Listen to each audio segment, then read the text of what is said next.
Hello, Ben. Hi, Bobby. Hey, how are you? Okay. Okay.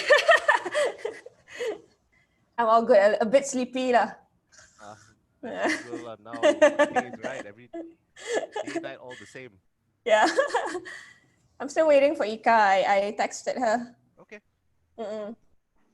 So we're gonna do what I will be proposing is that we're gonna divide this presentation into two portions. I mean, like two segments. The first segment will be me, like, you know, giving a little bit overview of what stigma is, blah blah blah, the usual one, and then we're gonna go to the second part, which is the presentation of the research, which is not gonna take long, I guess, because we don't want it to be too academic. We just want to share it, what we call it, some findings.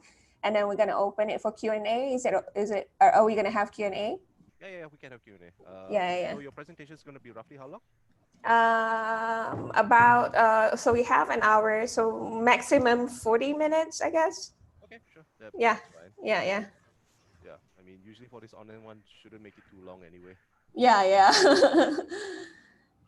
Okay, so can I ask? Okay, I need to get the link because I want to sort of like broadcast this to. So for ELA, can I get the sort of like the link to send this out to Facebook Live? I've got a Facebook Live set up on the SOMAC Facebook page, but I just need the link to stream this in there. So if somebody could make me a host or anything, I could sort of set that up. Okay, wait a minute. Okay, thank you.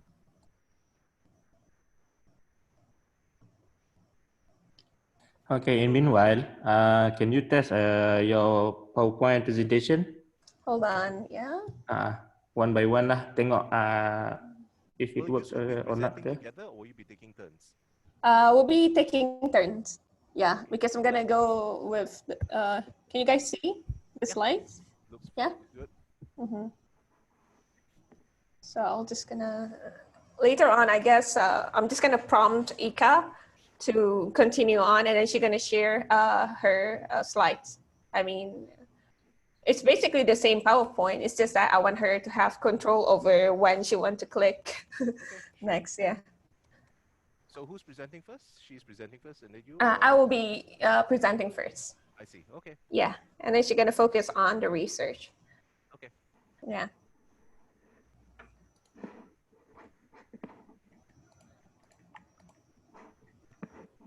Can you guys hear me clearly? Because I know kalau ada bunyi kipas or whatever. Should be okay, yeah? My audio. Benjamin.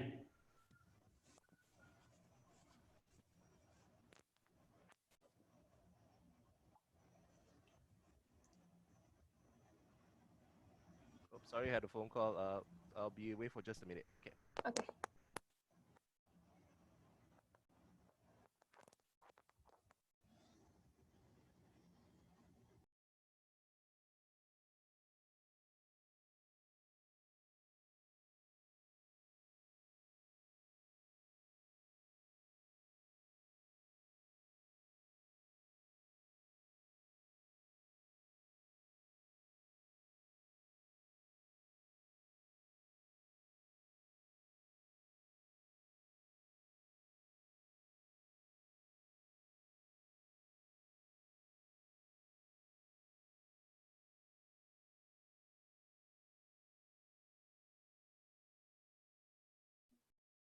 Okay, sorry about that.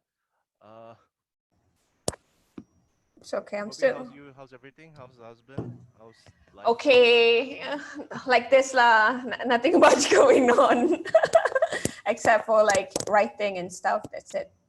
Okay, you said you were packing stuff, right? Has that been settled already, or still? No, I still have a lot of things. You know, even my stuff in the office is still in the office because, you know, I reside in middle. Still hasn't opened yet, right?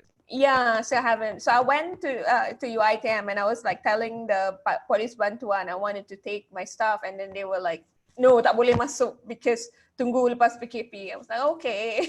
So I have to wait a bit. Villa also went through the same thing when she wanted to take her stuff in UM. You have to get a special letter that your roommate Yes, signed that thing. It's very, exactly. very complicated. And even then, Yeah, they give you a time limit to go in, like half an hour only or something like that. right. So I was like, oh, okay lah. It's fine lah after PKP lah.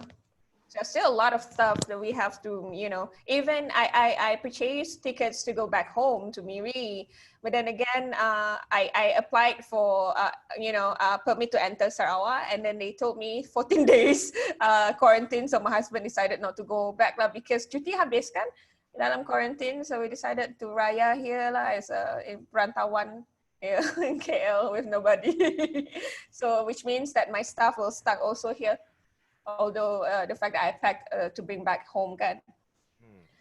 Okay, Ben. Yes. Okay, Ben, I make you co-host sebab untuk stream dekat Facebook. Okay, you kena buat sendiri tau sebab I tak ada you punya Facebook. Okay, so usually you should. Okay, cuba pergi dekat more sebelah reaction. I don't have a more there. Ah, tak ada? Tak ada. Takkan tak ada. Sebelah, okay, dekat bawah tu akan ada breakout room, reaction, more. Live on Facebook. I don't see the more lah. Usually you're supposed to see it, but I don't see it here. Pelik juga. Otherwise, I tak boleh buat live dekat Facebook sebab I tak ada you punya Facebook. Okay, but usually I can just share with you my like stream key or server URL, right? Dia tak ada option kat sini lah. So how does that work actually, the live streaming thing? Bila kita tekan live dekat sini, so dia akan login dekat dalam kita punya Facebook, dekat grup mana kita nak post, dia terus live kat situ. I see. Maybe I can try re-logging in, but I can see I boleh nampak itu the pause and recording, but the sebelah dia ada breakout room tak? Breakout room tak ada lah. Tak ada.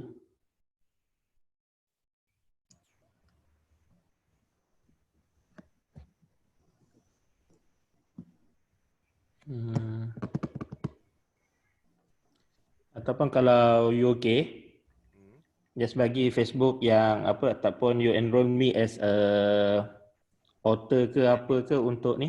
Okay, boleh. I think I can put you in as an admin lah, so you can masuk and edit for the Facebook group. Okay. Okay, sekejap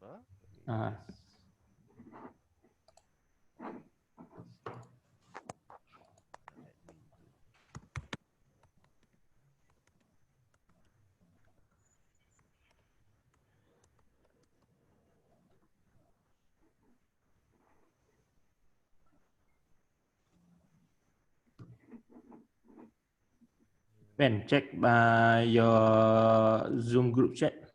Okay. Sekejap Alright.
Oh, ada beberapa Sifan lah.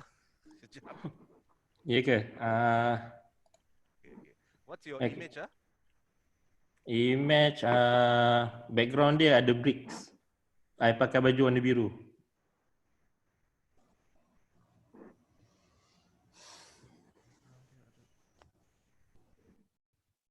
It's like looking at the ceiling ke? Yeah. Okay, I think. Okay, I'm adding you as admin.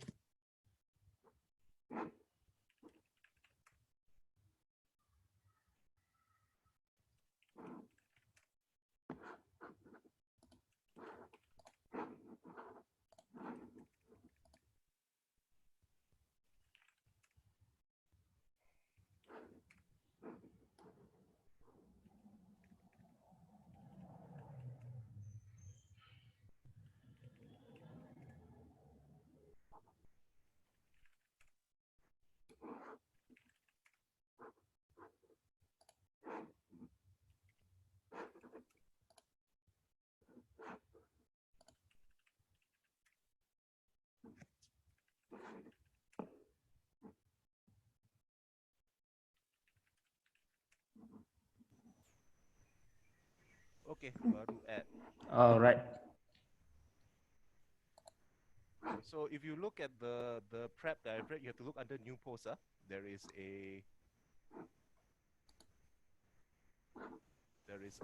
I've set up a stream for it that should start at 12 o'clock. Okay, sekejap Okay.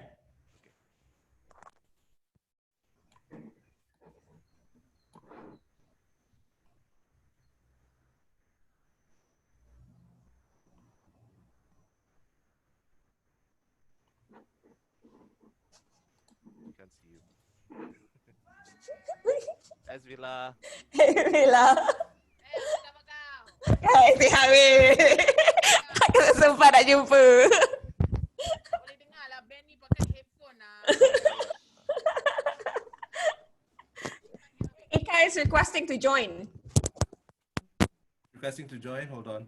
Yeah. Okay, tak nak kacau kau. All the Okay. best, I'm sure you're gonna rock out, baby. Thanks. Okay, nanti kalau kucing ni datang kacau, you jangan terkejut, ha? Dia ni mengada-ngada. I see you soon, babe. Okay, see you. Hello. Hello. Hi, Bobby. Can you hear me? Yeah.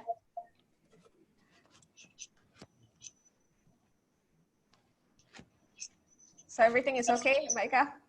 Yeah. Kamu continue ya, page 14. Jadi kita divide gini, aku dulu, jadi 14 onwards and then it will be you. Bisa ya? Hello, Dr. Benjamin. Nice to meet you. Nice to meet you too, Dr. Ika. So Ben was also a student at OU. Yeah, He major double masters, right? You did? I did. I did double masters, and I also did a masters at the School of Media. Yeah. Really? OU reunion here. Yeah. What year? Oh, I think I finished just before you entered. I graduated 2014.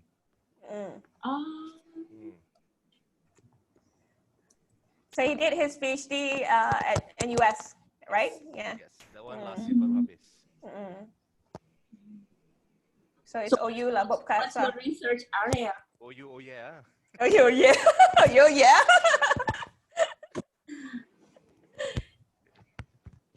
So during the talk, Bobby, do I call you Dr. Bobby or? I know it depends. No, it's okay lah. Yeah, I'm just gonna introduce myself later on. Like, you know, despite my name is Dr. Nurianti, people call me Dr. Bobby, so you can just like use Dr. Okay, Bobby sure. onwards. Yeah. Okay, sure, no problem. So I'm just gonna do this light and easy. I mean, like, I don't want to be. I know it's going to be a little bit. You know, it's a very dry subject. I mean, it's going to be a little bit mean, but I'll try to make it less formal. I mean, just going to go light and easy lah. So Benjamin, do you have any participant from Indonesia that registered? Oh, a lot. Yeah, I saw your I students. got about 80 plus in the list, and there's like a majority of them are actually from, I think, your university. Until this morning, I think they were still adding. Awesome. I should send out the link to them. Yeah, I think there's. Wait, let me just send out the last round.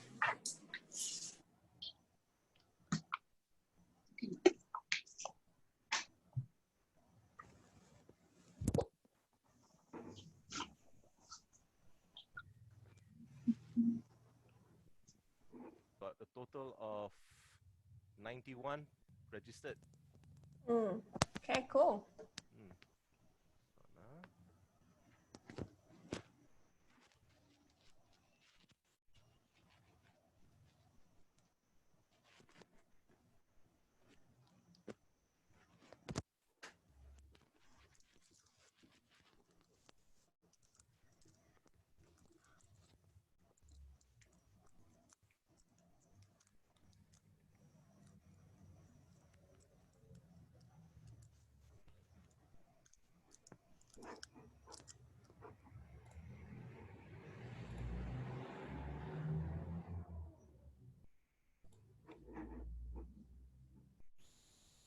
Baika, you don't want to try, you know, your slides Or you want me to play it for you or what?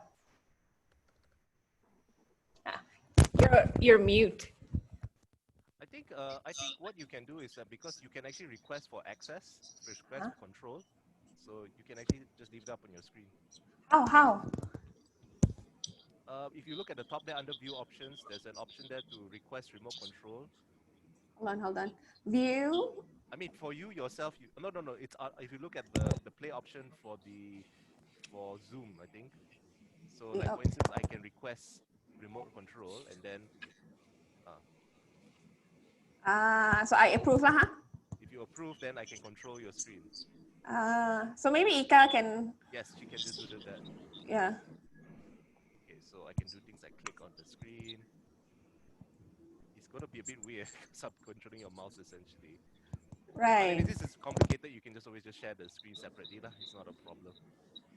I think we can do that. Ika can just request for control, and then I'm just gonna stop me. So how do I still need to share? Try to click the slide. See if it's going to move if you clicked it. No. Oh yeah. Oh yeah. But it's a little bit unresponsive.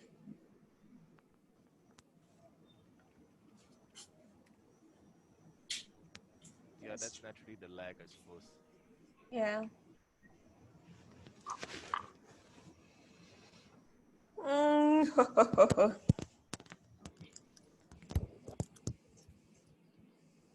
So how many are in? It's just 4 of us, right? Go guy. So how's work at Taylor's? Okay, everything is okay, Ben? Yeah, everything is okay, fine, I guess. Life's going on as normal. Yeah. Despite the MCO and whatnot, we're still busy, like, distance learning and whatnot. Yeah, it's very problematic. But we have to get used to it, lah. Yeah lah, the new normal supposedly.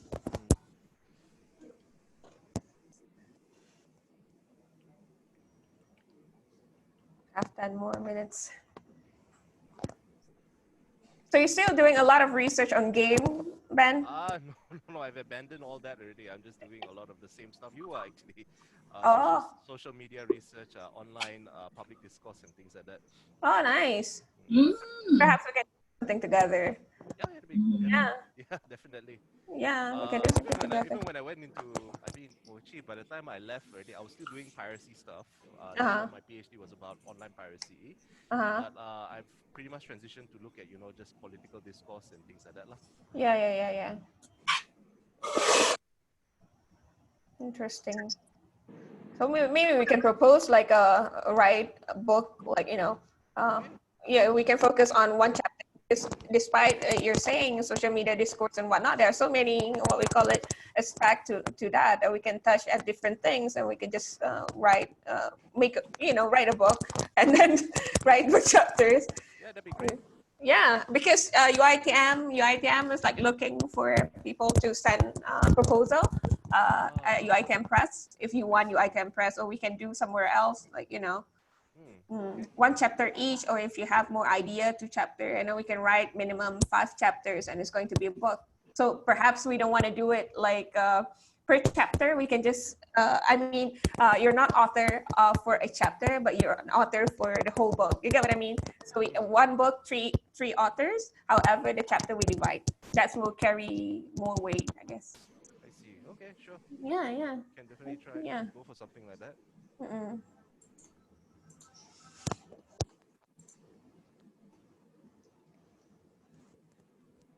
Hold on, trying to set up the one for Facebook Live, but it's not really. Yeah.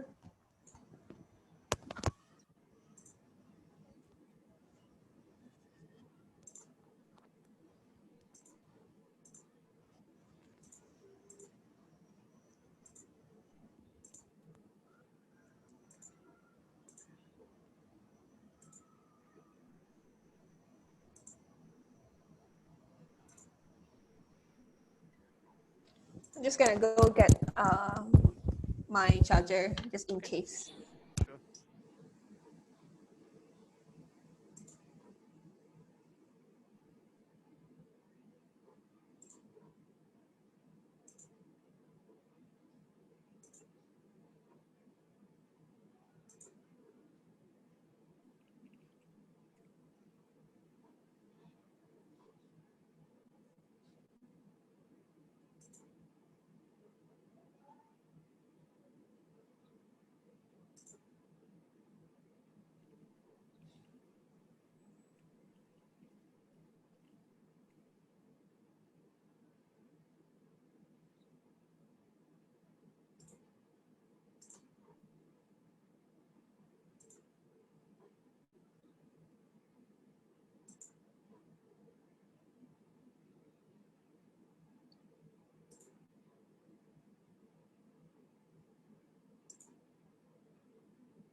Ben, cuba check dekat page Facebook tu.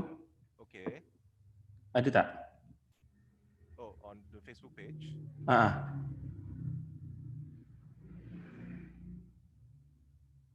Sebab kalau tengok dekat my komputer ni dia dah jalan dah.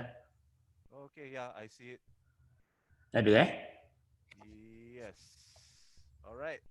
Thank you so much. Okay. Guys, please be informed that sekarang ni I duduk dekat kampung. So land internet will be sometime disconnect. Tapi I just appoint Ben as a co-host, so anything dia boleh jalan je lah. Okay. Okay.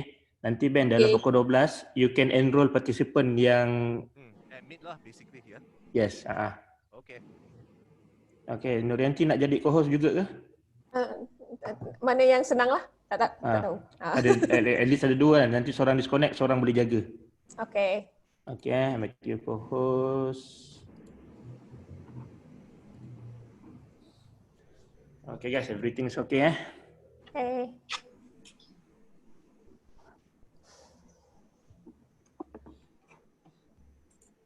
Bisa kan.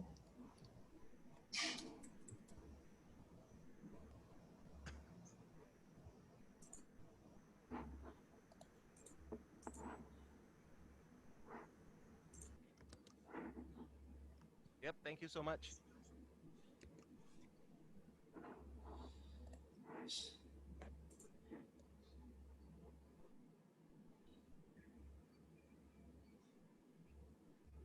So later for Q&A, basically we'll be taking questions. I'm usually just going to ask people to sort of type in their question. I mean, I can allow video as well, but generally is people can either type in the questions or they can put the questions on the Facebook live page. So I will update you guys later lah. Yeah, or else you pick the question that you think good question, and then you ask us, and then we're just gonna answer.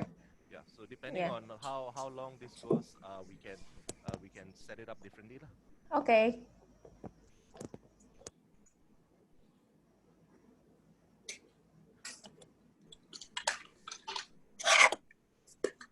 You can still see my slides, right? Yeah.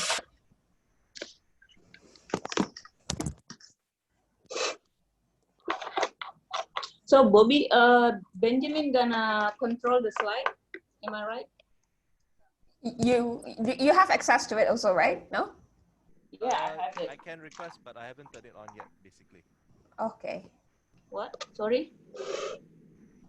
I cannot hear him. Sorry. Yeah, I will not be requesting access, so it will basically be Nurianti will be Bobby will be in control, and then if you want to just add anything, you can just switch whenever you like. I can control if you guys prefer lah, basically. Okay.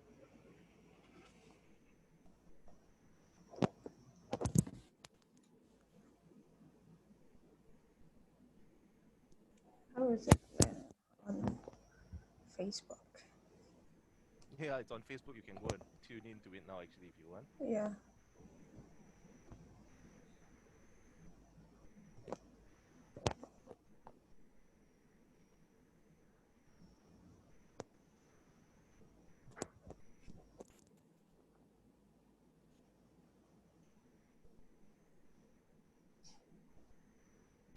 I keep on doing cleansing.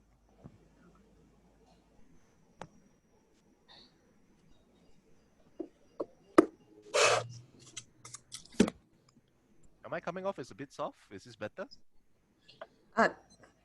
This one better compared to just now. Yeah, yeah. My microphone is set to be a bit soft. Okay. Yeah.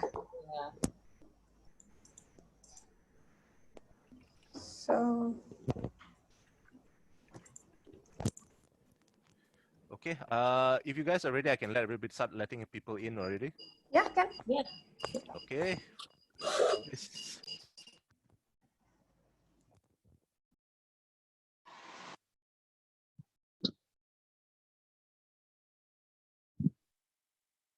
Hello, welcome everyone.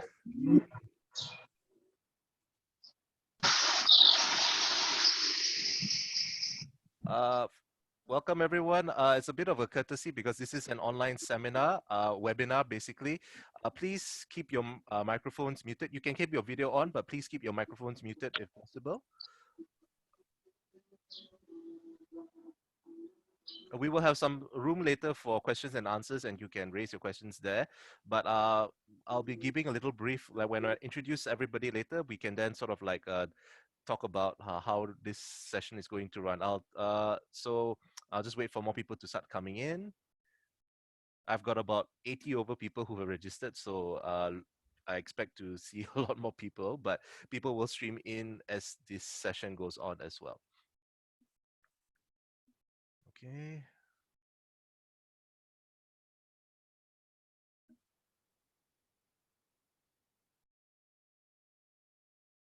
Hope everyone is doing all right, keeping safe. You know, today for Malaysians, essentially today is the start of our new conditional MCO, and we're entering a new normal, so to speak. So hope everybody is doing fine.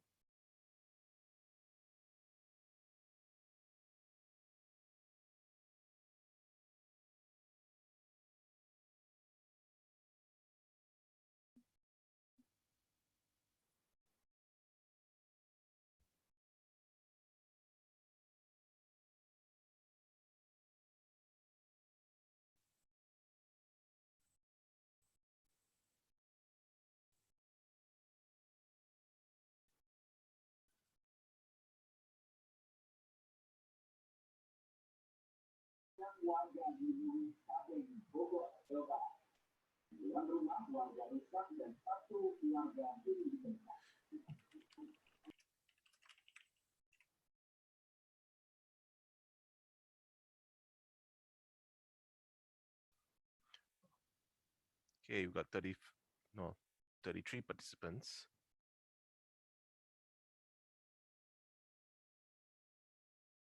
Hi Mazura, hi Izudin. Thank you for joining today's session. Hi Dr. Lina.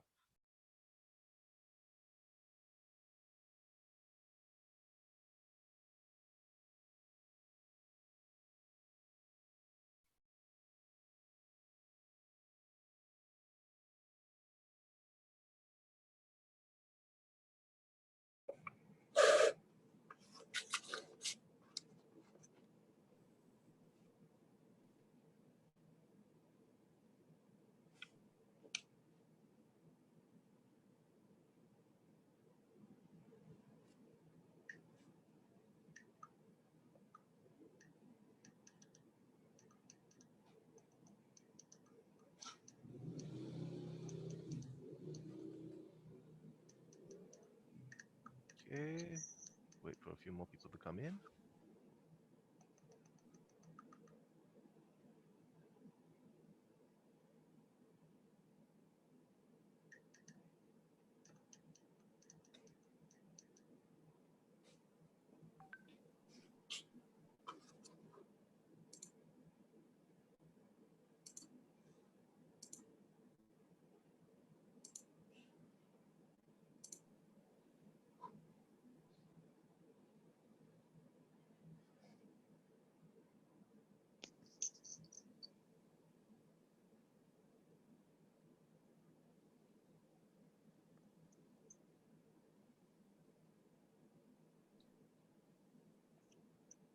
All right, I think let's just get this underway. Just get this started. So, Okay. welcome everyone to the second in our lecture series for the Media and Communication lecture series here at the School of Media and Communication at Taylor's University. This is essentially a series of talks. We originally planned this was all planned out before the start of this pandemic. And now with the movement control order, we've shifted it to be online as well. So this will be the first time we're running this. So please excuse us if there are a lot of like technical difficulties as we sort of like I try to iron out how to sort of like get this running as it is. So, but hopefully things go as smoothly as possible and we can sort of like have a good time during this session, a very informative session. So today's topic is titled Blaming Others, Stigma in Malaysia and Indonesia Amidst a COVID-19 Pandemic. It's going to be presented by Dr. Ika Karina Idris and Dr. Nurianti Jalil. And it is essentially a presentation about the work the work that has been done very recently, very groundbreaking work essentially on how Twitter users in Malaysia and Indonesia are discussing the COVID-19 pandemic. And I'm very excited to sort of present this work. And before I pass it along to them, let me just give you a little brief introduction to each and every one of them. Okay, so Dr. Ika Karina Idris is currently the Director of Research of the Paramadina Public Policy Institute and also an Assistant Professor at the Graduate School of Communication of Universitas Paramadina. Dr. Ika, a Fulbright Scholar, holds a PhD in Media Studies from Ohio University. During her studies, she was a researcher in social media research team or the Smart Lab of Ohio University and received the Summer Research Excellence Awards from that Smart Lab. She has previously published research related to information literacy in Indonesia, fake news literacy among university students in the US, digital divide in rural Appalachia, government applications in Indonesia and Malaysia, and fake news during election time in Indonesia and Malaysia. Dr. Nurianti Jalil, or Dr. Bobby, as she often likes to be referred to, will be joining Northern State University in South Dakota as an assistant professor. Previously, she was a research fellow at the Center for Media Information Warfare Studies and a senior lecturer at the Faculty of Communication and Media Studies of University Technology Mara. Prior to receiving her PhD at Ohio University, she worked as a PR professional. She has also written for local newspapers and heads her own non-governmental organization in Miri, where she hails from, that assists orphans and single mothers in her local community. Her area of expertise includes the internet and democracy in Southeast Asia, social media research, and studies related to information disorders and media literacy. And I think I didn't actually do this before, but I'd like to just sort of introduce myself as well. My name is Dr. Benjamin Loh. I am currently the program director here at the School of Media and Communication in charge of the Bachelor of Mass Communication Honors Program. I am also the chair for this MCLS series here, and that's why I will be your moderator for today. So the format for today is going to be very straightforward. Again, for those of you who are tuning in on Facebook Live, I apologize because there's a slight delay between what is sort of like being presented. So very simply put, I'm going to give the floor basically to Dr. Bobby and Dr. Ika to present their work. I believe Dr. Bobby will be presenting first, followed by Dr. Ika, and their presentation should be about half an hour to 40 minutes. After which, we're going to have about 20 minutes of sort of like a Q&A. And the Q&A basically will be, if you're in the Zoom meeting, feel free to just use the if you look under your reactions button, there is a raise hand function. You can use that function to indicate that you'd like to ask a question, and then I can give you space to ask your question. And alternatively, you can always employ the use of the group chat instead. So the same also goes for those of you who are joining us on Facebook Live. You can feel free to type in your chat and I will sort of like pick out questions to be given to our presenters today to respond to. Okay, so with that out of the way, I will now pass it along to Dr. Bobby and Dr. Ika for this presentation. Hey, good afternoon, good day, everyone, and assalamualaikum to all students. I believe we have students from Indonesia as well. We also have, audience from Malaysia. My name is Dr. Nurianti Jalil, but people call me Dr. Bobby, and I am an incoming assistant professor at Northern State University in South Dakota. And previously, like Ben introduced, I was working with UITM Shalam. So today we're going to present to you our latest research on stigma in Malaysia and Indonesia.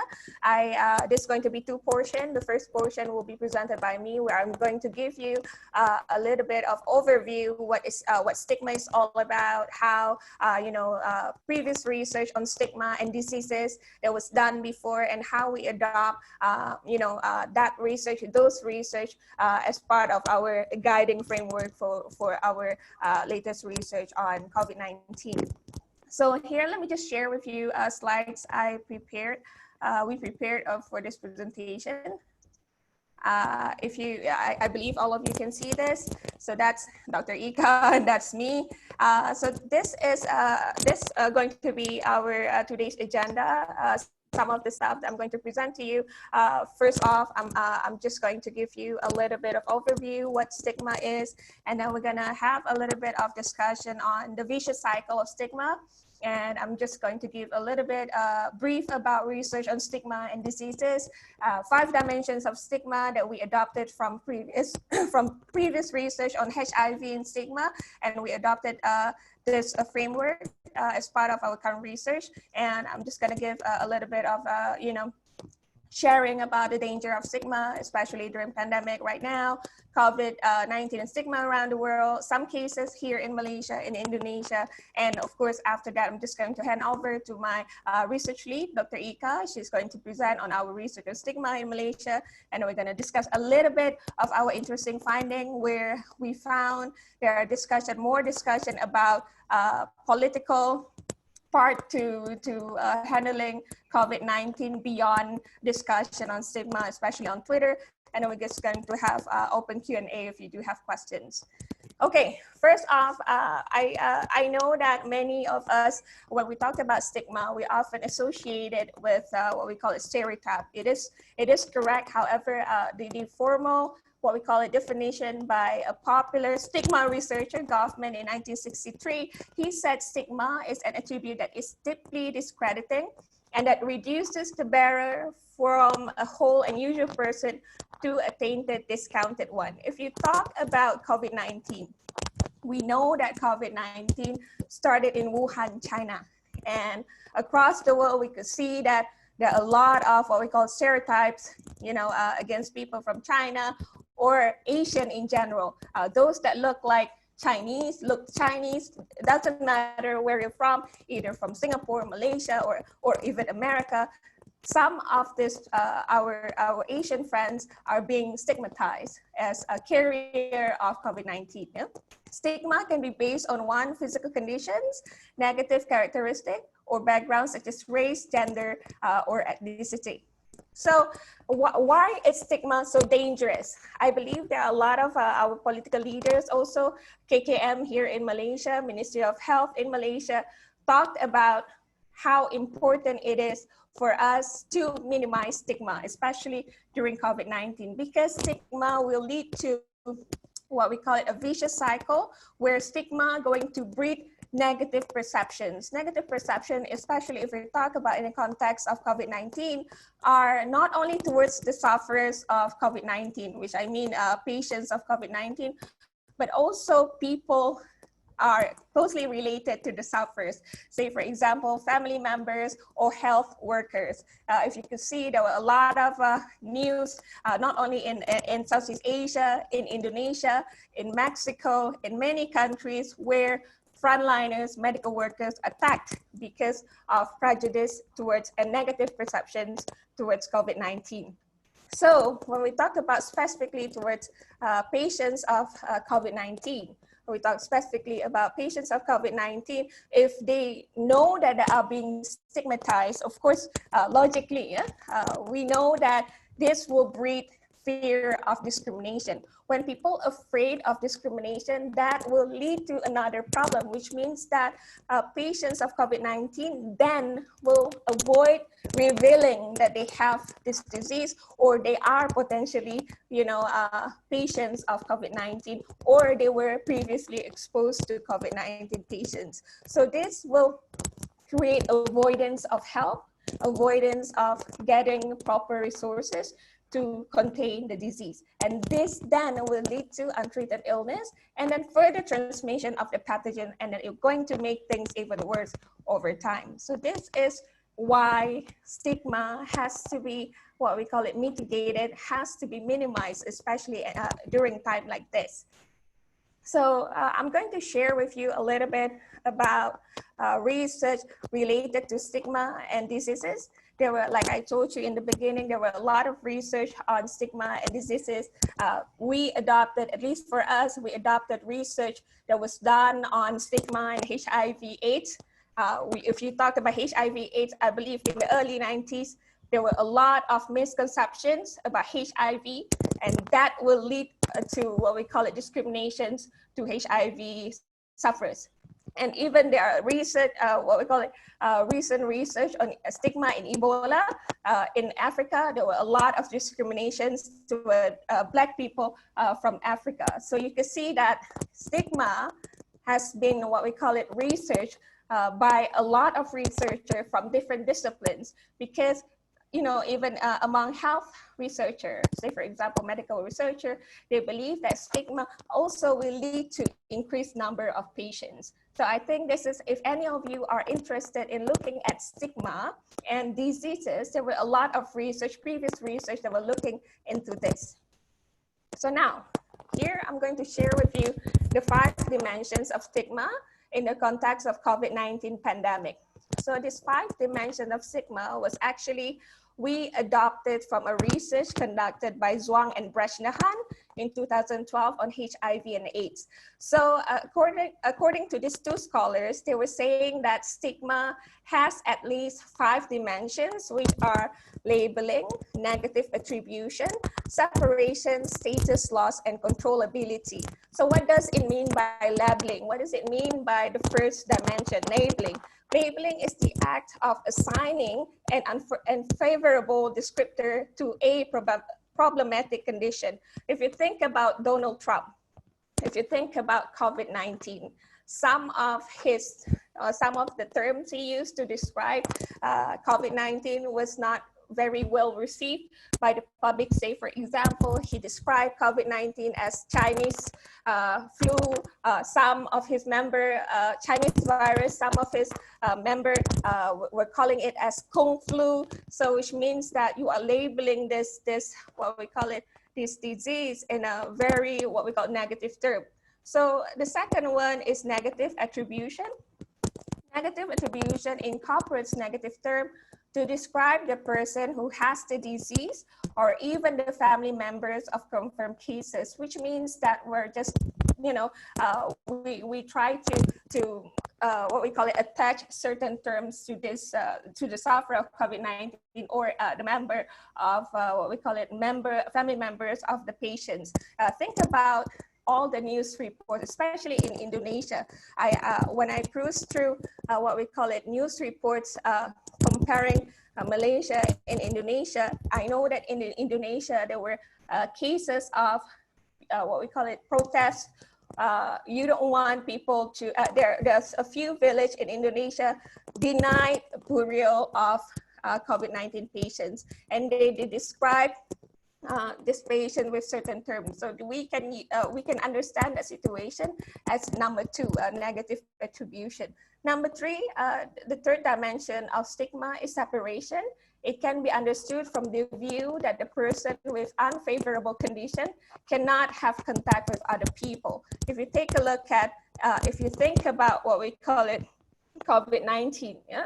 So if you, when you know that this person, when you know that this person has COVID-19, usually the public don't want to get too close to them, yeah?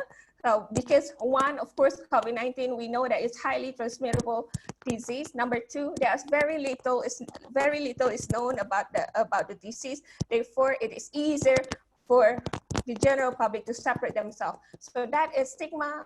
That's what we call it, the third dimension of stigma. Number 4 is status loss.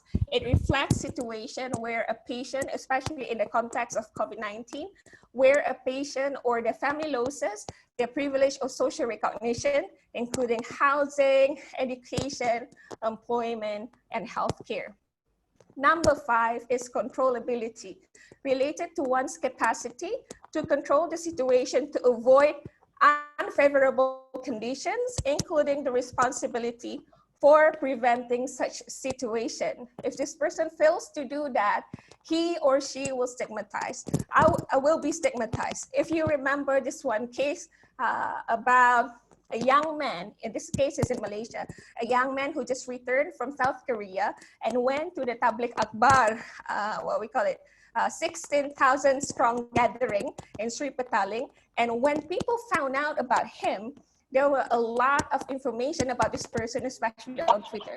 So you see that this is the, the 5th dimension of stigma. If you fail to control yourself, when you know that you potentially carry the disease, then you will open yourself up to be stigmatized. So that is the 5th dimension of stigma in the context of COVID-19.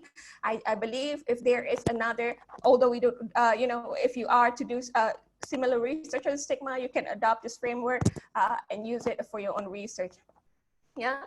So now we're going to talk about why is stigma very dangerous during COVID-19. This is some of the, what we call it, generic aftermath, generic, effect of stigma to people. Of course, number 1, it will affect the emotional well-being and mental health of COVID-19 sufferers.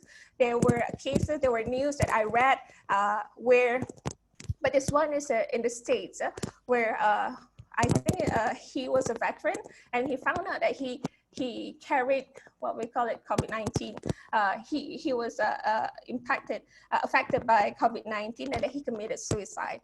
So that because of the heavy stigma involving COVID-19. That's number 1. Number 2, internalize the stigma.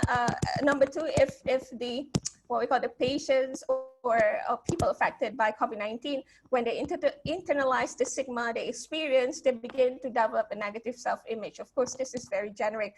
Number 3, this we could see all over the news across the world.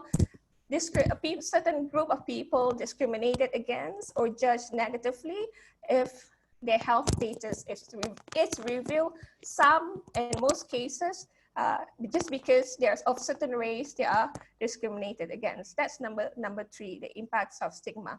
Number 4, internalized stigma can also, of course, lead to feeling of shame, fear of disclosure, isolation and despair. And number 5, this is the most important right now in COVID-19, because if you keep on stigmatizing potential COVID-19 or the disease itself, it will keep people from getting tested and treated. I believe our politician Hannah Yo made a statement on her Twitter and also picked up by media.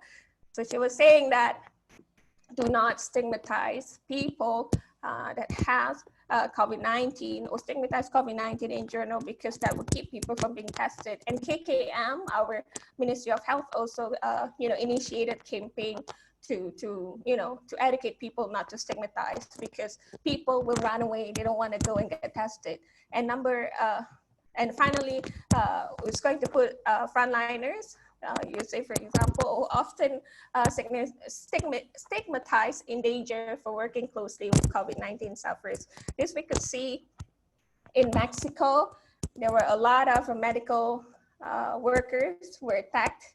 And I believe also in Indonesia, there were cases, medical workers, doctors, and health providers, health workers, nurses, and whatnot, were kicked out from their rented rooms because people were afraid that this frontliners bring COVID-19. So that's the danger of stigma, especially during COVID-19. So this is some of the examples. I'm just going to go through this very briefly because I believe all of you also read this, on the news.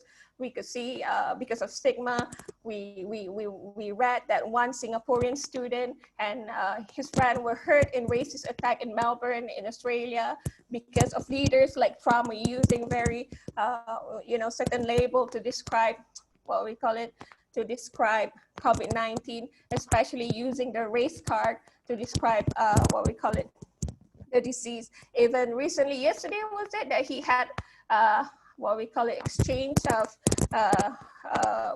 he was arguing with one of the journalists and was telling this Chinese American journalist, Asian American journalist, to talk to Chinese government. So he's very racist person. I'm going to talk a little bit about responsibility of leaders, you know, when it comes to minimizing stigma later on.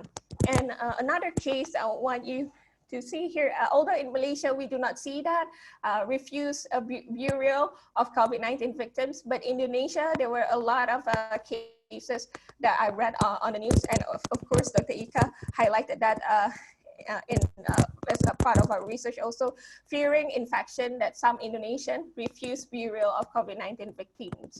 And this one of the case that I spoke to you about in Mexico, where people, health worker attack amid COVID-19 fears. And I read, I think that one is also in South America, one health worker were splashed with acids, yeah, because they fear, they believe that acid will going to cleanse the health worker from COVID-19. This is all driven by stigma, yeah.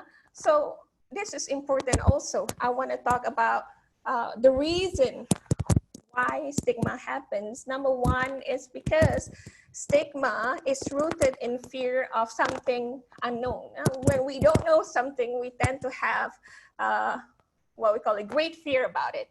So like COVID-19, because it's a novel coronavirus, very little is known. So stigma during COVID-19 is rooted in fear, number one.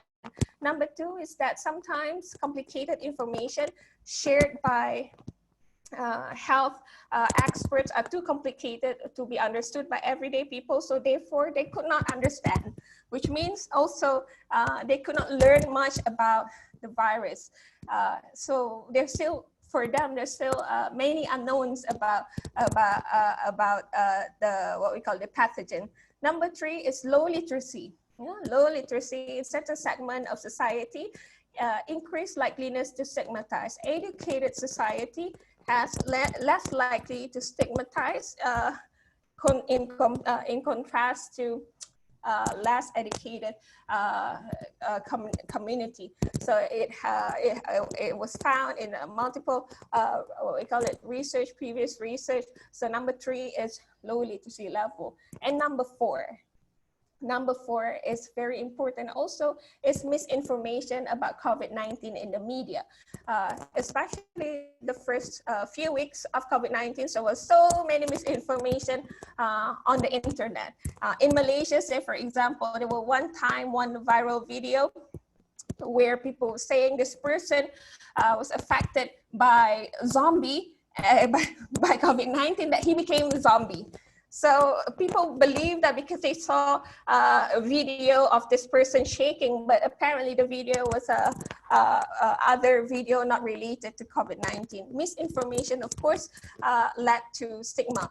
And number five is, of course, this is important also for us as a media scholar, as a media practitioners, as a future leaders, and also leaders, wrong choice of words by opinion leaders, media outlets, which consequently contribute to stigmatization, because we have to believe that words carry weight and words can color our reaction to people.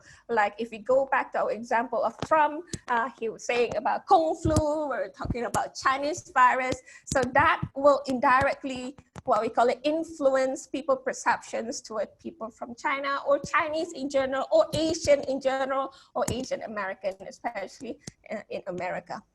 So now I'm going to share with you some of the COVID-19 stigma in Malaysia and Indonesia.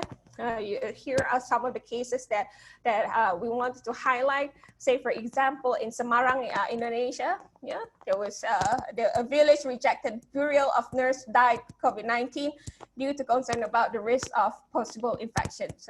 In Indonesia, also stigma not only against Chinese nationals, we also have that in Malaysia, especially the first few weeks. We're talking about banning Chinese tourists, banning Chinese, especially on Twitter. But after that, it went down, the conversation went down because of the strategic communication by our Ministry of Health.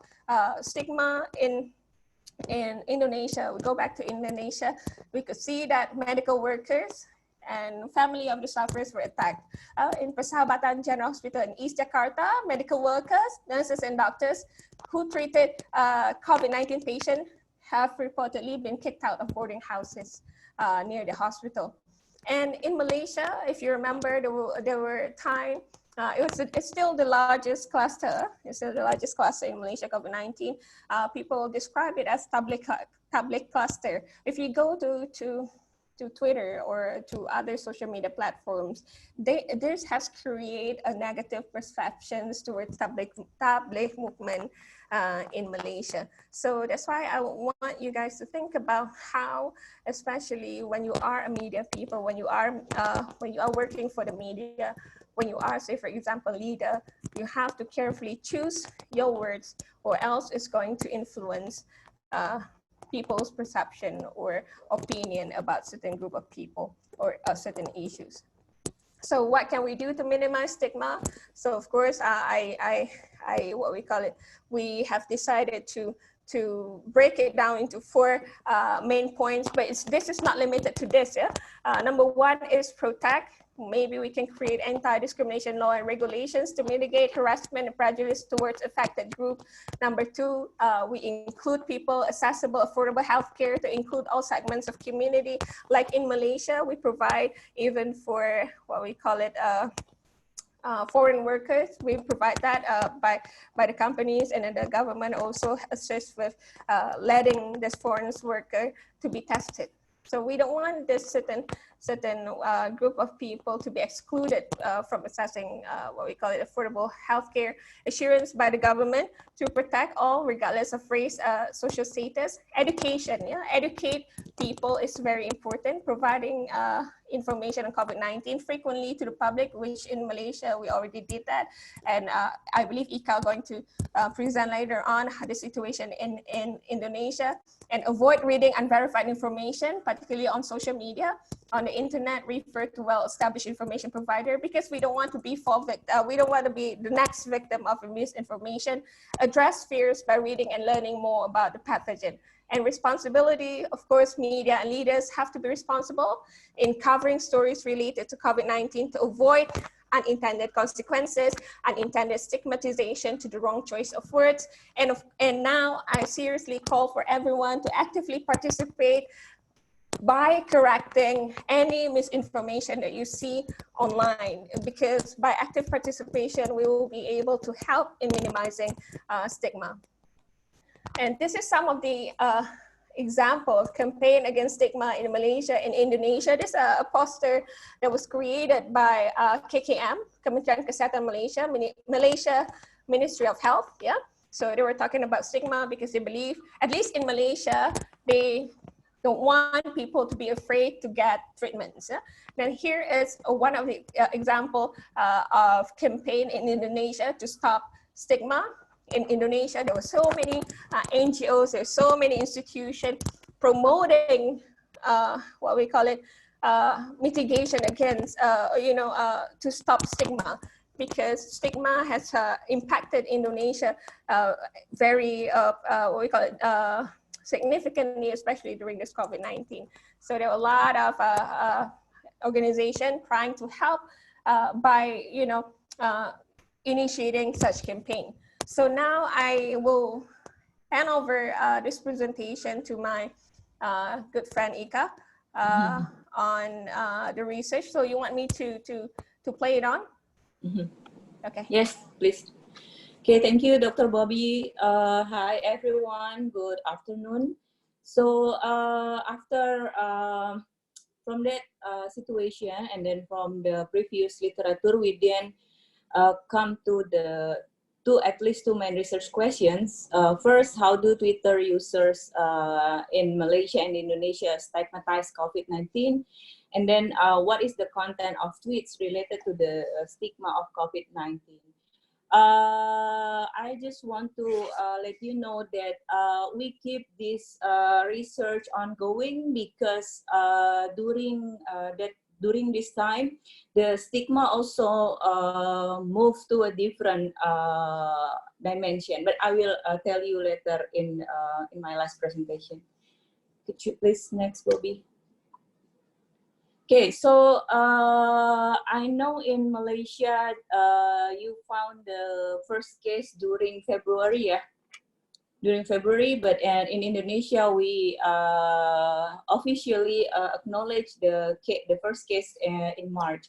So then we decided to collect all the data during March, and then we used the keywords Corona and Indonesia and Corona and Malaysia. We use tools to crawl the data, and then for a month we collected 450,000 Twitter conversation.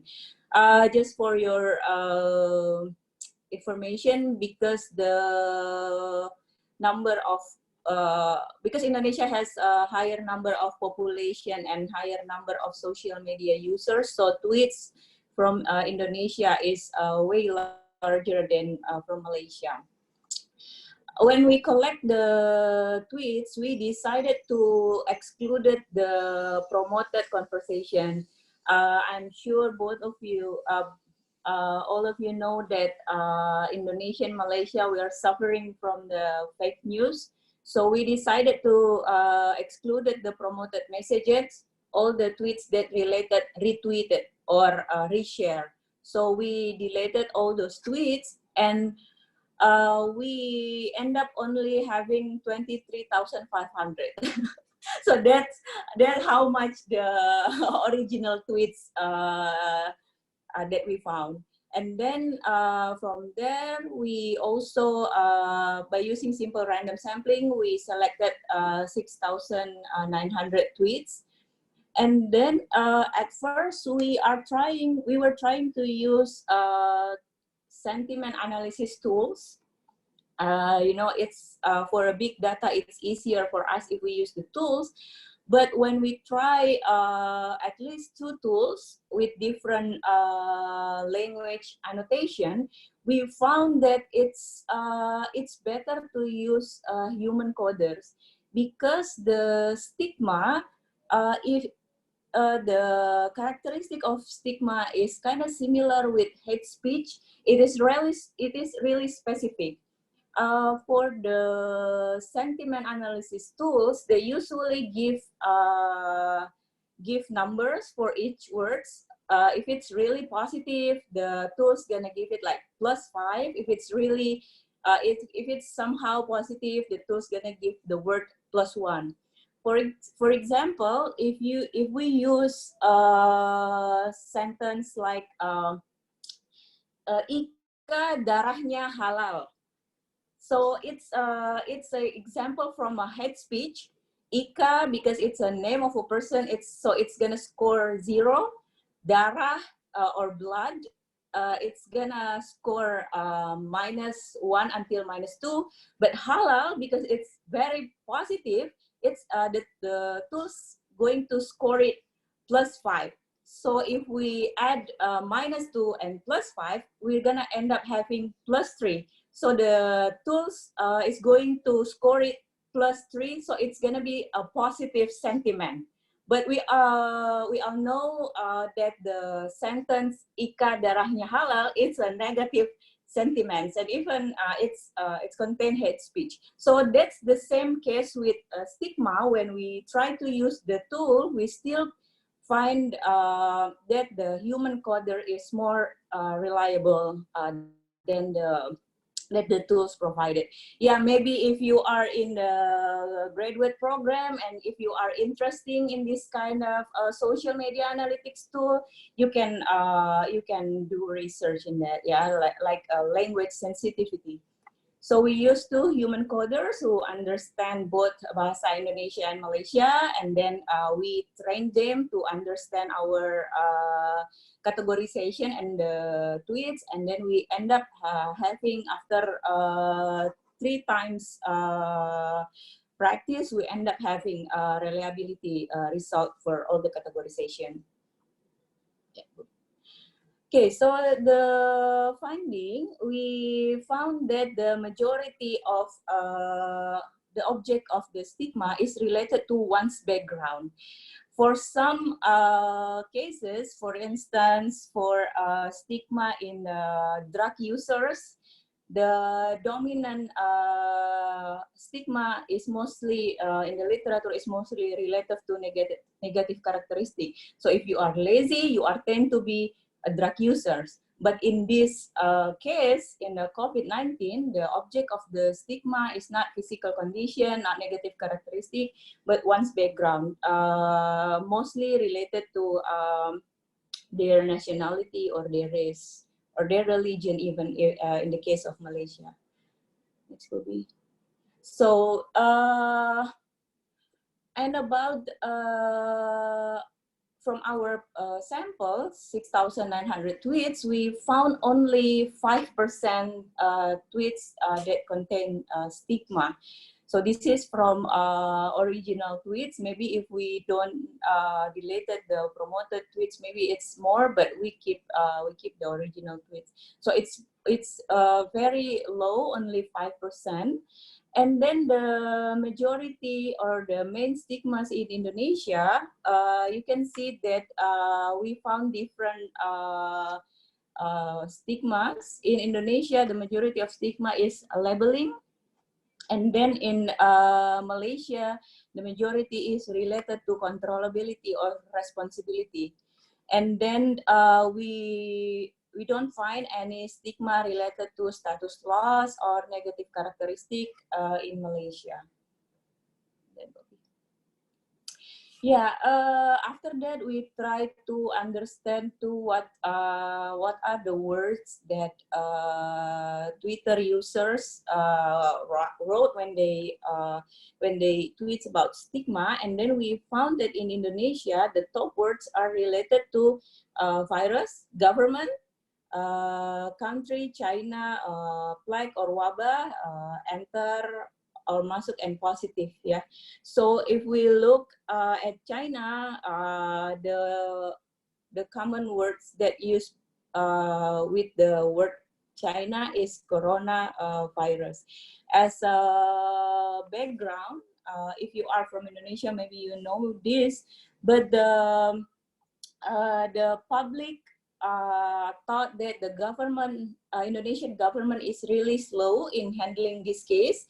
So although COVID-19 had found in Singapore and Malaysia, but during that time in February, Indonesian government still allow some of the Chinese workers come from China to work in Sulawesi region. So the public thought that this is because the government really slow in handling the COVID-19. And then, but when we look at Malaysia tweets, most of the words are tablik, virus, akbar. Of course, tablik akbar is the same group. People, positive, event, infected, and case. So when we look at the top words, it's mostly related to the tablik akbar Muslim group events that also called tablik cluster, if I'm not mistaken, yeah. And then this is some of the example of the tweets. There's also a strong tendency to blame China in Chinese in Indonesia because of their action to Muslim Uyghur. So so the tweets kind of think that you deserve the COVID virus because you did bad things to Muslim Uyghur. And then there's also tweets related to government action. But in Malaysia, these are the two examples of the tweets. that related to like this is because of the Jemaah Tabligh, but there are also acknowledgement that at the first people in Malaysia also thought that this COVID-19 was brought from China, and then now this is because Jemaah Tabligh. So you can see that the stigma, it's kind of dynamic and changes through time. And then, okay, and then we found there was a strong sentiment from both countries to blame others. In Malaysia, is to blame certain Muslim group, and in Indonesia, the tweets blame the China or caused by Chinese.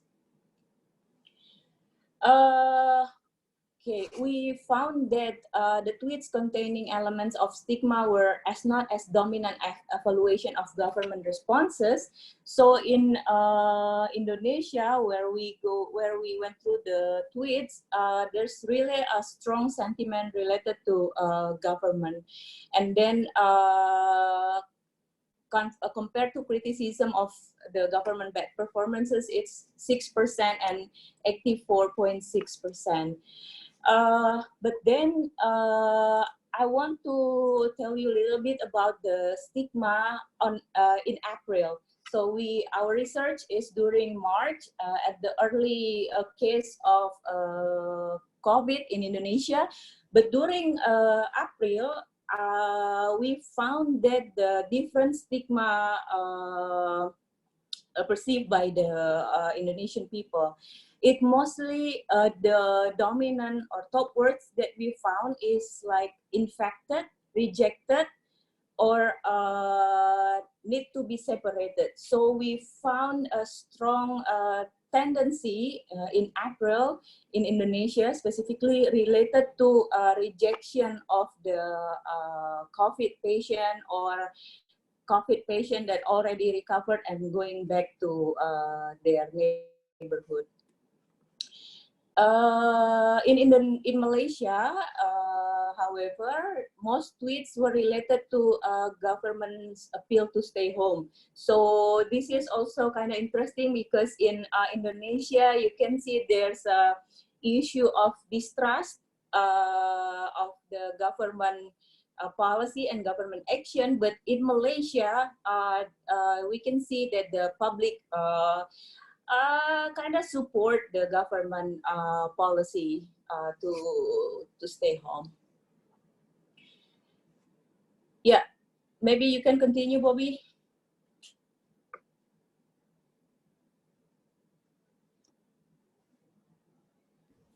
Okay. All right. Sorry, I muted myself. So that's the end of our presentation. Actually, okay, can you guys hear me now? Yeah. Yes. Yeah. Okay. So, so that's the end of our presentation. But I want to share with you. We actually, Ika and I, we wrote an article about our research in March on the conversation, where we highlighted some of our main findings in the article. If you want to access the article, you can scan the QR code if you still can see the slides.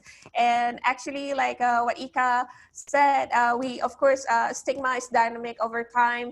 At least in March, we've seen the stigma is more focused on what we call it labeling, and in Malaysia we're talking about blaming others. But now the stigma has changed because at different time, a different thing that we focus on, different issues that arises. So we hope that we are still continuing this research, and then we're going to contrast it with our early findings. So if you have any question about stuff that we do, the research that we currently doing, you may drop your question. I believe Ben going to pick it up. And if beyond this presentation, also if you have any question, you can always email us at we'll drop our email address later on for Ben to share.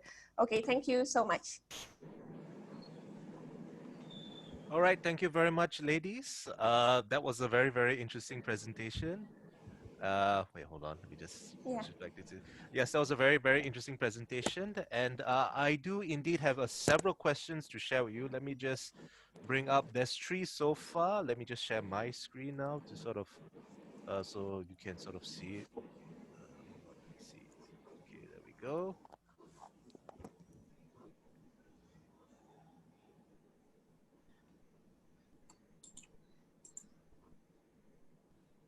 Can you see it or?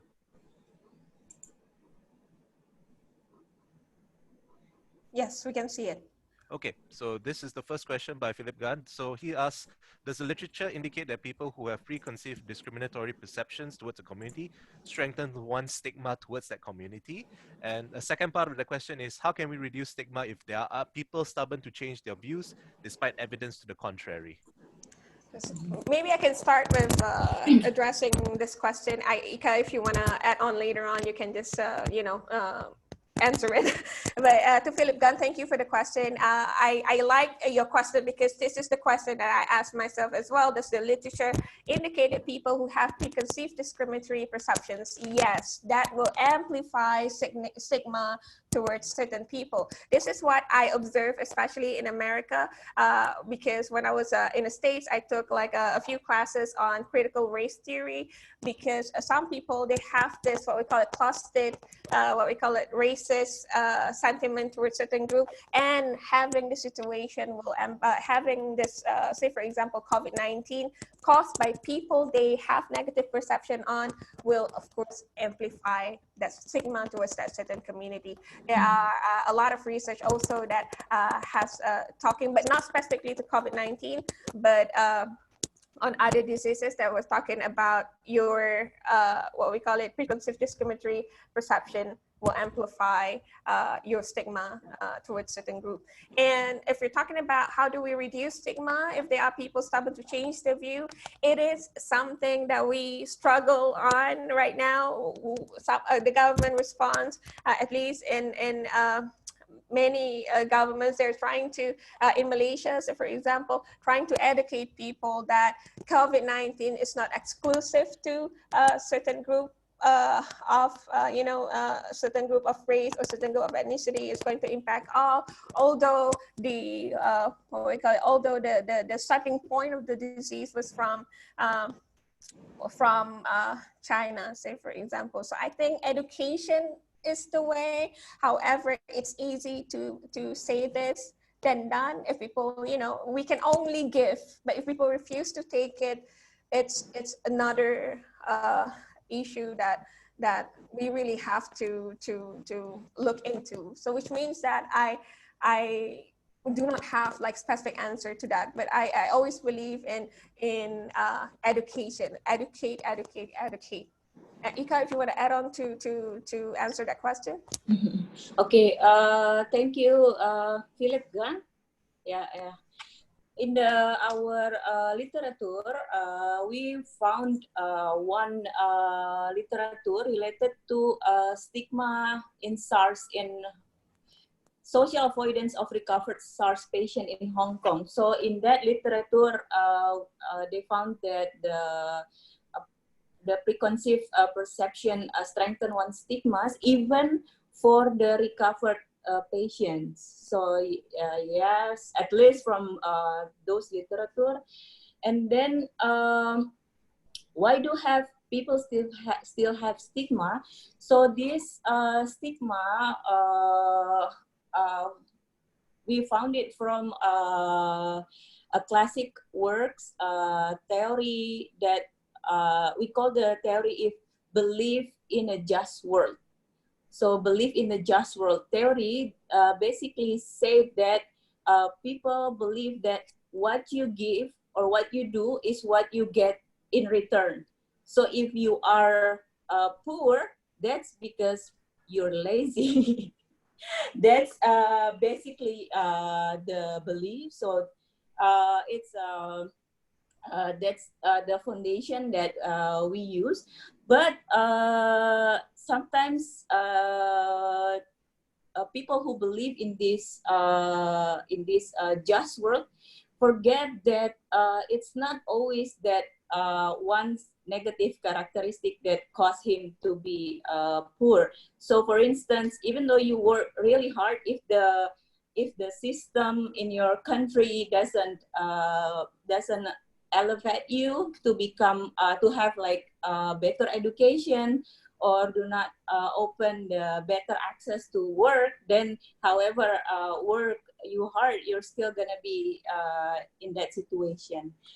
For the education in our limited literature, we haven't found that, but we found the correlation between the weak religious group and strong religious group. So people who have a strong religious belief tend to believe that the life after. So if you are so the belief in a just world tend to persistent in that group compared to the group who has like a weak religious beliefs. So yeah. Any other questions? Thank you for that. Okay, there's a couple more questions in there. Hold on, let me just scroll through this. Yep. Okay, I think we should, maybe this one by Awad Al-Khatiri would be a good question to answer. How can we control the stigma around the society as individuals? Do we need any community or government support or media to stop people to stigmatize about this disease? Okay, maybe I can answer this question, but Ika, as usual, if you have additional input, you can always add on later on. How can we control the stigma around society as individuals? I always like to revisit studies when it comes to culture exposure and stigma, which means that some segment of society are not exposed to the culture, therefore they have some misconceptions that will lead to stigma, as one of the byproducts. So if you talk about controlling stigma around society as individuals, if you go back to my presentation just now, one of the recommendations is that for us to be active participants, we do not be another, we cannot be another silent observer when you see stigma going around society. If you know that that is wrong, try to stand up for the stigmatized person or individuals by providing information, if you do not have information, redirecting this person to reliable sources. Do we need any community or government support or media to stop people from stigmatized? Of course, we need their help because we cannot rely on only one source. It is always good to have like what we call join forces together. Like I said, even the leaders have to be extra careful about choosing words. Even in Malaysia, I know it's unintended that we use tabligh cluster. That what we call it has indirectly. I know that the government do not have that intention, but that has indirectly affected conversation on Twitter where people stigmatize tabligh movement. You get what I mean? And media, of course, to actively promote that.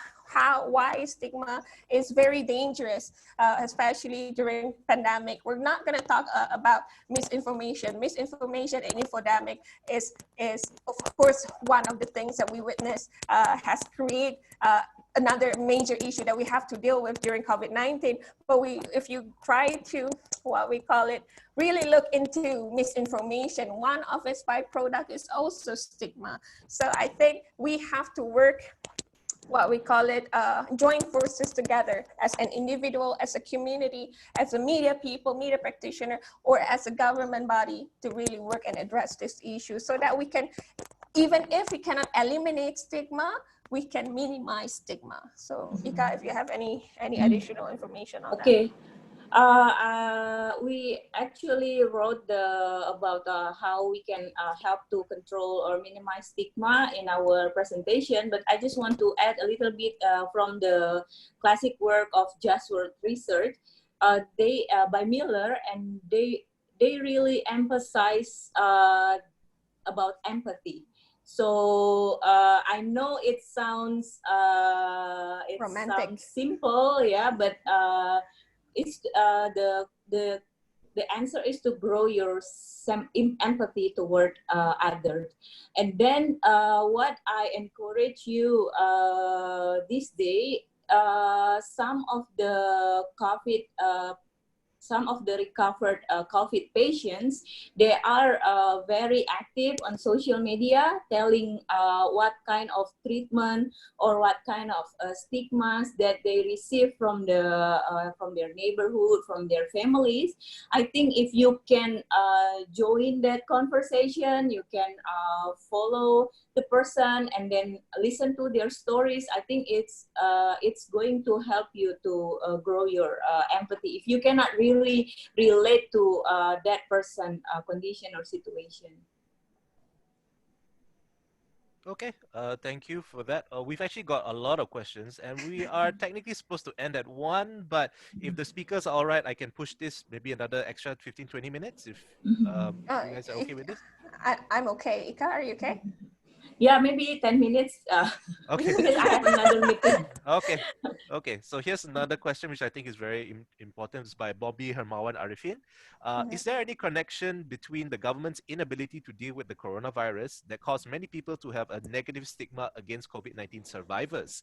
And what do you think about educating people with low level of education and tend to be more conservative? You want to answer that? Okay. So Bobby, thank you for your questions. This is another Bobby. Yeah. So we don't really go into this in our research, but from my observation and from I work with one of the government agencies right now related to this COVID-19 conversation. And yes, at the very beginning or at the early stage, Indonesian government, I must say that they are really handling this pandemic really poor. They're handling it poor, so they kind of tend to look this pandemic as something that we can just pass on. It's gonna end somehow in 1 week or 2. So because of that, government do not really understand the situation, and they don't really focus on what's happening or what on the conversation, because starting from that time, people already start to stigmatize the situation. And about the low level of education, I haven't, again, in my limited literature review, I don't find that about the education level. But then I believe it's not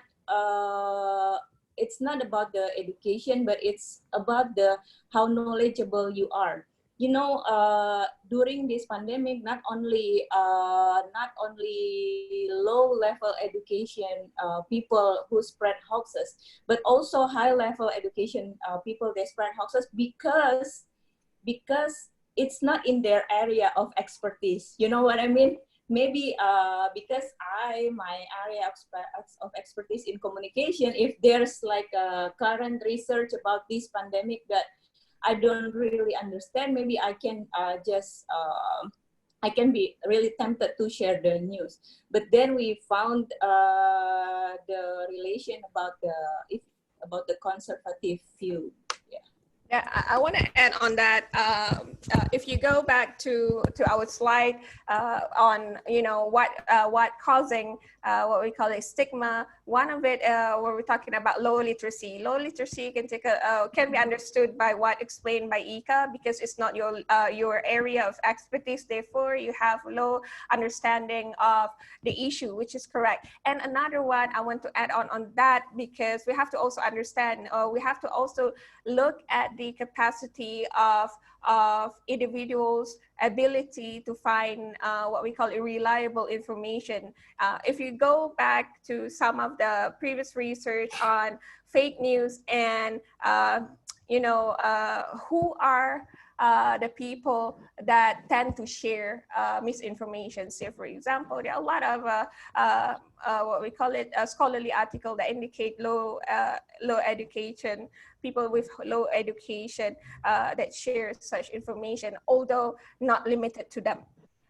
If you ask me, if you ask some of the suggestion made from scholarly article published before, how do you educate people with low level of education? Say, for example, this group of people, most of them just graduated high school, therefore they do not understand medical terms, they do not understand all this heavy stuff. How do you approach them? So a lot of what we call it pedagogical research propose that if you are to talk about complex issue to people that have very limited understanding of this heavy jargons, you have to go what we call it to the level, which means that you have to use easy words, you have to use cases where they can relate on to have greater impact, to make them more understanding of the situation. But when it comes to talk about how do we deal with people who are more conservative, because of my limited reading on that, I will have to revisit that question. It's a very good question. I think it's a potential topic for us to explore in the future. More conservative is different than education, because we're talking about theological belief. We're talking about this spiritual element to it. So I do not have what we call it a very cohesive response for that one. I hope that we were able to give you some insights on your question, Bobby. Okay, thank you for that. I think we have time maybe for a couple more questions. So yeah. Let me just, okay, so this is one more. So this is by Karen Grace Pritz. Do you believe we hide behind our innate need to shift blame onto others and not take responsibility in the context of COVID-19 by stigmatizing and engaging in targeted discrimination? You want to answer that, Ika, or you? Yeah, that's a tough questions actually. Thank you, Karen. So back to our the classic theory that we use, that there's a tendency for us to blame others, that we said that you deserve what you deserve what you got, you know. So that tendency, that belief is maybe it will affect how you put responsibility to other people, and then yeah, I think that's for me. I think you know, if we are to talk, although this is not my area of expertise when it comes to human psychology, we tend to blame other people because that's a human nature. If you go and revisit some of the previous research, I can name some here. There were previous research on blame contagion that was written by Fast and Tiden. It's in a journal of experimental social psychology in 2010. They were saying that what we call it is almost like human nature. We tend to avoid responsibility, and if we can find someone that we can shift that responsibility on, and that person is that group of people, that person that have that supposedly have great potential to be blamed, we shift that blame to them. Yeah, because psychology, it's easier. Yeah? It's easier to blame other people than to take action. Yeah, because we're talking about here, if you talk about psychology, here we're talking about moral dilemma also. We're talking about the philosophical to it also. So I think if you ask me for my personal opinion for this question, I believe, yeah, it is in our innate, what we call it, being. We as a human tend to shift blame onto others because we don't want to be blamed for something, even if it is our fault. You get what I mean? Unless you have a very strong moral compass. So again, this is another question, another argument about whether a human is evil by nature or good by nature. So that's another philosophical question to it. But if you ask me, yeah. But maybe some other people might not have the same, what we call it, response like I do. But we do not address this, in our research, but perhaps we could explore. Thank you so much, Karen, for this question. All right, thank you. Okay, so last question. I think I think as great as your research is, I think a lot of these things are quite limited in scope. You know, the research is done on social media, and I think this is such a big issue that not enough information or research is being done. So people are thirsty for this kind of noise, and there's actually a lot more questions here, and unfortunately, we don't really have much time. Yeah. So this is just the last one. I think it's the one that's most interesting because Edison asks, "Thank you for your presentation. I would like to know if you are planning to conduct a further research on the impact of stigma to the psychological of COVID-19 positives." Yeah, that is one. Yeah, thank you so much, Ben. Thank you so much, Edison, for this question. Yes, if you ask me personally, yeah, I would like to look into the social psychological aspect to it, or clinical psychology aspect to stigma, the impact of stigma to onto COVID-19 sufferers. Yeah, because if you talked about stigma, like I presented before, a study on stigma, not just by social scientists, there are so many researchers from different disciplines looking at stigma. So this is another door for you if you're interested in psychological impact of COVID-19 patients. Yes, you can do that. And I am also interested to do the same research. However, I'm not so sure if I do have time, like other scholars, we have so many ideas, but in terms of execution, we don't know whether we can do it. But if you are interested in this research, I would encourage you to do so. And I believe here, I don't know if the Ministry of Health here in Malaysia can release the name of some of the sufferers that you can interview, perhaps to get information for them, or if you personally know those that are impacted by COVID-19, you can approach them. I believe we need this information, especially in the context of Malaysia or Indonesia in Southeast Asia, because there are so many literature that focus on the Western country, developed country. We need more on our side, because we have different culture, we have different set of belief, we have different environments. So Edison, I would encourage you to do that. Yeah, Ika, you wanna? Okay, as I said before, this is ongoing research. We haven't really figured out like where we're going to bring this research, but I think the topic that you are mentioning is really good, especially because from our literature, those who can help to minimize the stigma is those who had the conditions before. So if there is recovered patients who trying to campaign or to minimize the stigma, as a social scientist, as a scholar, you need to do research on this. Go for it. Go for it. Okay, thank you very much for that, ladies. I think that was a splendid session that we have. Yeah. So unfortunately, it has come to an end. There's plenty of more questions here as well. For those of you who are actually interested, what I can do actually is that I can forward these questions to Dr. Bobby and Dr. Ika, and they can respond to it. And I can also put it up on our Facebook post, because I'm planning to putting this up on our Facebook page. I will probably share a link out with the people who registered for this session. And I'll also include a link that the ladies have put up together with the confirmation. So if you'd like to sort of follow up, learn more about this, or really just sort of like get involved in the research, because this kind of research is very, very crucial in this time.